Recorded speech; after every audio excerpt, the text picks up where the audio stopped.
there, deep divers. Today we're diving into a topic that's, well, often swept under the rug. Yeah. But it deserves some serious attention. It really does. Incontinence. Now, before you think, whoa, that's personal, let me reassure you, Right. it's totally normal to have questions about this. Absolutely. We're all about empowering ourselves and those we care for with knowledge. Yes. And that's exactly what we're here to do. That's right. So for this deep dive, we're working with a really comprehensive document on caring for individuals with urinary incontinence. Okay. It's kind of like a crash course, but without the medical jargon Yeah. and awkward silences. Exactly. Think of it as your guide to understanding the ins and outs of incontinence, whether you're completely new to the topic Yes. or just need a refresher. Okay, let's unpack this. Yeah. Here's the key message from our source material. Incontinence is not a normal part of aging. Right. It's a symptom, Exactly. and it's one that shouldn't be ignored. No. It can manifest in a variety of ways. It can. Frequent bathroom trips, those sudden urges, even leaks. Mm-hmm. It's easy to dismiss these things, Right. especially as we age. It is. But that's the last thing you should do. Absolutely. Exactly. It's like ignoring that check engine light. Uh-huh. Sure, it might be nothing, Yeah. but wouldn't you rather know for sure? Yeah, of course. Why is this distinction so important? Expert speaker, let's hear it. Seeking help sooner rather than later is key to better management and an improved quality of life. Okay. The earlier you address the problem, the more options you have, Right. and the higher your chances of successful treatment. Yeah. It's the same with incontinence.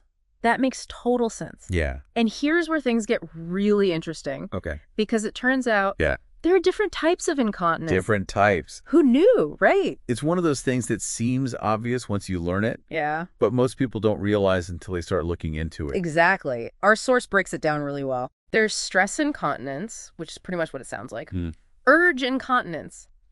Ever feel like your bladder has a mind of its own? Yes. That's the one. Yeah. And even mixed incontinence, which is a bit of both. And let's not forget about overflow and functional incontinence. Oh, right. Yes. The key takeaway here is that each type has unique characteristics. Okay. And more importantly, different causes. So knowing which type you're dealing with is absolutely crucial. Yeah. It guides the entire treatment strategy. Precisely. Okay. A weakened pelvic floor might lead to stress incontinence, Okay. while a neurological condition could be a factor in urge incontinence. Wow. See how different they are? Yeah, that's a huge light bulb moment for me. Yeah. So how does one go about figuring out which type they have and what's causing it? Right. Because it sounds like you can't just walk into a doctor's office and say, hey, I think I have the bladder version of stage fright. You're not wrong, Right. but it's not as daunting as it might seem. Oh. It typically starts with a conversation with your healthcare provider. Okay.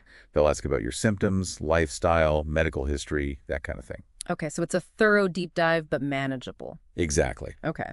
They might also suggest some tests, like a urinalysis, to rule out any infections, or even something called a bladder diary, which sounds way more fun than it probably is. I was going to say, that doesn't sound like my idea of a page turner. Right. But hey, if it helps get to the bottom of things. Exactly. Oh, right. And in some cases, they might even do some imaging, like an ultrasound or an MRI, just to get a clearer picture of what's going on. Okay, so nothing too scary so far. Right. But here's the big question. What happens once you get a diagnosis? Okay? What are the treatment options like? Well, So we've talked about diagnosis and the different types of incontinence. right. But what really struck me in the research, expert speaker, was the impact this can have on someone's emotional well-being. Absolutely. Yeah. It's not just a physical condition. It's deeply personal. Our source uses words like embarrassment, anxiety, even decreased self-esteem. Wow. These are heavy hitters, and it's easy to see how they can really affect someone's quality of life. It makes you realize that there's so much more to this than just the physical symptoms. Yeah. It's about feeling comfortable seeking help, talking about your experiences, Right. and feeling understood. Exactly. And that's where having a supportive environment becomes absolutely critical. Okay. This means open and honest conversations, not just with healthcare providers, but with loved ones too. So it's not just about having enough pads on hand. Right. It's about having those sometimes difficult conversations. Yes. But why is that so important? Because communication is key. Okay. Imagine this. You're struggling with leaks, worried about accidents, but too embarrassed to tell anyone. That kind of isolation just amplifies the stress and anxiety. It's like carrying the secret burden. Right. When really there are people who want to help, who understand. And that actually reminds me of another point our source highlights: seeking professional help if needed, especially when it comes to the mental health aspect. Absolutely. Yeah. Dealing with a condition like this can be incredibly stressful, and it's okay to need a little extra support. Yeah. Therapists, counselors, even support groups, they can all be incredible resources. Yeah. Think of it like having a pit crew for your mental well-being. I love that analogy Yeah. because, let's face it, life doesn't stop just because you're dealing with bladder issues. Right. So how do you navigate the day-to-day when you're dealing with this? Right. What does our source suggest? Our source had some really practical advice in that department. Okay. For example, something as simple as being mindful of your clothing choices can make a big difference. Okay. Opting for looser fitting clothes, or even adaptive clothing, which, by the way, is specifically designed for easy bathroom access, Oh, wow. can be a game changer. Adaptive clothing, that's brilliant. I never even thought about that. Yeah. What other practical tips did you come across? Planning your bathroom breaks, especially when you're going out, can be a lifesaver. Okay. Knowing where the restrooms are ahead of time can really reduce anxiety. Yeah. And of course, carrying a little emergency kit with extra pads or protective underwear, just in case. Hope for the best, but prepare for anything. I love it. Okay, this is all fantastic advice. Good. But I have to ask, what about things like exercise? Sure. Can you still enjoy an active lifestyle when you're dealing with incontinence? Absolutely. In fact, exercise can be incredibly beneficial for incontinence. Really? Especially low-impact exercises like walking, swimming, or even yoga. Okay. They strengthen your core, Yeah. which in turn supports your bladder. Whoa, hold on a second. So you're telling me that exercising, which is already good for me in general, Yes. can also help with my bladder control? You got it. Wow. It seems counterintuitive, but it makes perfect sense. Yeah. A strong core equals a happier bladder. Yeah. But of course, it's always a good idea to talk to your doctor before starting any new exercise routine, especially if you're dealing with other health conditions. Makes sense. Now, before we move on, I have to ask about something that can be a bit tough to talk about. Okay. Intimacy. Yeah. How does incontinence affect that aspect of someone's life? You're right. It's a sensitive topic, but an important one. Yes. The truth is, incontinence can definitely impact intimate relationships, but it doesn't have to mean the end of romance. I was hoping you'd say that because honestly, thinking about this from the listener's perspective, that's a huge concern, right? Absolutely. Yeah. And our source really emphasizes the importance of open communication with your partner, Okay. talking about your concerns, your fears, and finding solutions together. Yeah. Because, and this is crucial, intimacy isn't just about the physical act. Right. It's about emotional connection as well. So it's about finding ways to maintain that connection even when things get a little complicated. Exactly. There are practical strategies that couples can try too. Things like emptying your bladder before intimacy, using absorbent towels, or even experimenting with different positions to alleviate pressure on the bladder. It's about being resourceful and finding what works for you as a couple. So as with so many things we've discussed today, communication is key. It is. And there's always a path forward. That's right. And on that note, it looks like we're reaching the end of this segment. But fear not, dear listeners, we'll be back to explore more, including the often surprising link between incontinence and what you eat and drink. Stay tuned, deep divers. It's about to get even more interesting. Welcome back, deep divers, ready for more. We're about to explore this fascinating link, one that often gets overlooked, between incontinence and something we all do every day, eating and drinking. Right. You know, it's surprising how much what we consume can impact bladder health. Our source material dives deep into this, highlighting how certain foods and beverages can actually trigger incontinence. It's like they always say, you are what you eat. Okay, so it's not just what you eat, but also how much you drink. Suddenly I feel like I'm on an episode of What Not to Eat. Well, it's not quite that dramatic. Okay. But hydration does play a crucial role. Okay. You'd think drinking less would be the answer. Right. But it's not that simple. Okay. Adequate hydration is essential for overall bladder health. Right. So the key is finding that sweet spot, that balance. Okay, so we're talking about timing our fluid intake. Right. Not cutting out water altogether. Yeah. What are some of the hydration tips from our source? Exactly. Think about staying hydrated throughout the day. Okay. But try limiting fluids a few hours before bed. Okay. This can be a game changer, especially for managing those nighttime trips to the bathroom. That makes sense. I can see how that would make a difference. Oh. Were there any other hydration nuggets of wisdom our source shared? There were. Okay. One interesting tip was to keep an eye on the color of your urine.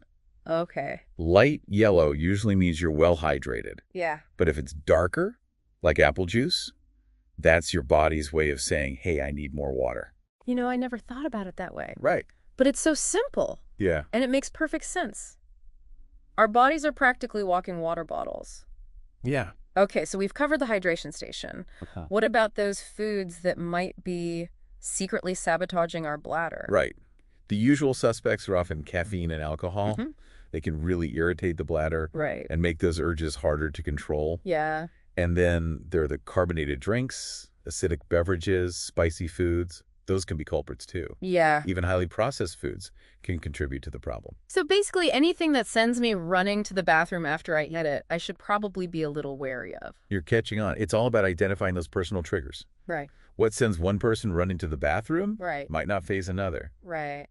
And our source had some great advice on healthier swaps too. Yeah. Like, did you know that a diet rich in fiber can actually help? Okay, tell me more. How does fiber play into all of this? Well, fiber helps prevent constipation, which, believe it or not, can make incontinence worse. Wow, I had no idea those two were connected. It just goes to show how interconnected our bodies are. Yeah. Fiber. It's officially the unsung hero of bladder health. Exactly.